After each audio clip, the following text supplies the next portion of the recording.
Hi, and welcome back to Central University. This is Core 52, and we are on Chapter 22, called The Golden Rule. The author uses Matthew 7:12 as the first passage to kind of springboard off of, which says, "Whatever you wish that others would do to you, do also to them, for this is the law and the prophets." We know that as the golden rule, and I thought it was very interesting in this chapter how Mark Moore talked about the fact that it was common for other people to say, "Don't do to others," but Jesus said, "Do to others." So there's a sliver of difference, he says, between the silver rule and the golden rule, from negative to positive. And Jesus is the one that brought about the golden rule, the positive side of it: do to others as you would have them do to you. The golden rule, he says, demands relentless action. Such is the difference between the rules of religion and Jesus' call to sacrificial service. I love the focus in this chapter about really what religion, and we don't use the word religion a lot anymore because it has taken on such a negative connotation. It doesn't have to be that. But I love the focus in this chapter about what God is ultimately after in our lives. He says in the middle of page 148, "The purpose of religion is not merely to keep oneself unstained by the world. The purpose of pure religion is first to serve the community, particularly its most vulnerable members." And then he begins this description of how sometimes we take religion and we distort it, and we think we're doing exactly the right thing, and yet have we missed something?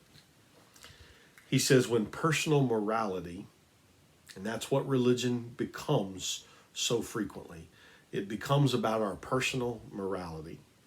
When personal morality is our motivation, we tend to be isolationist. Isolationists avoid bars so they won't drink. They avoid neighbors who swear. They avoid inner cities where crime and drugs are rampant. The means of morality is avoiding sinners who become stumbling blocks. However, when service is our motivation and our mechanism for expressing our love for God, avoidance gives way to engagement. We purposely enter the places and relationships where God's love is most needed. The truly religious become God's ambassadors.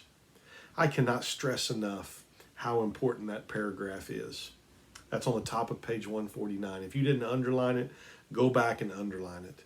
It is so important to hear those words about how often religion becomes about our own personal morality, when what our relationship with God and what our religion is supposed to do is lead us to love other people, to serve other people, to sacrifice for other people, to engage other people, to build relationships with other people, to forgive other people, to offer grace to other people, to accept other people.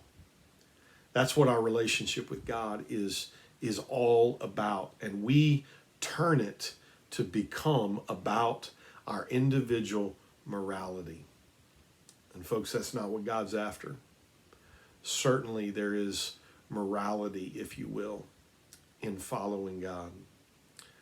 But God's wanting to use us to touch other people's lives. And we can't do that if we begin to isolate ourselves from everyone.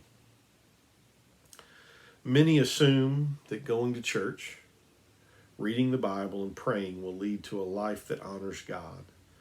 Too often those practices lead only to arrogance, isolationism, and judgment. The Bible's clear.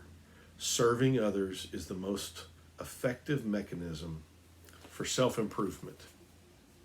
Again, He's reiterating what he'd already said and what I'm talking about today. Wow, if the church could get this, if believers could get this, if we would quit worrying so much about morality in ourselves and to everyone else, if we would quit making all of our focus on being good, if we quit worrying about the mistakes that other people are making and are involved in, and we would just go and engage them. If we would just go and engage people and love people, listen, we would find a whole different relationship with God, relationship with people, and we would stumble upon what the church is supposed to be. There's a lot to think about there.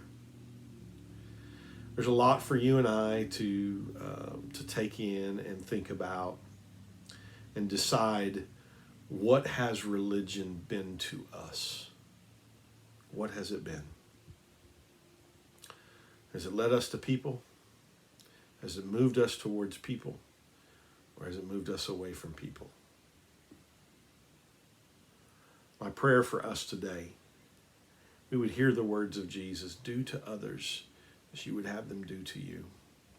And we would take that as a commissioning to go out and aggressively engage and love people.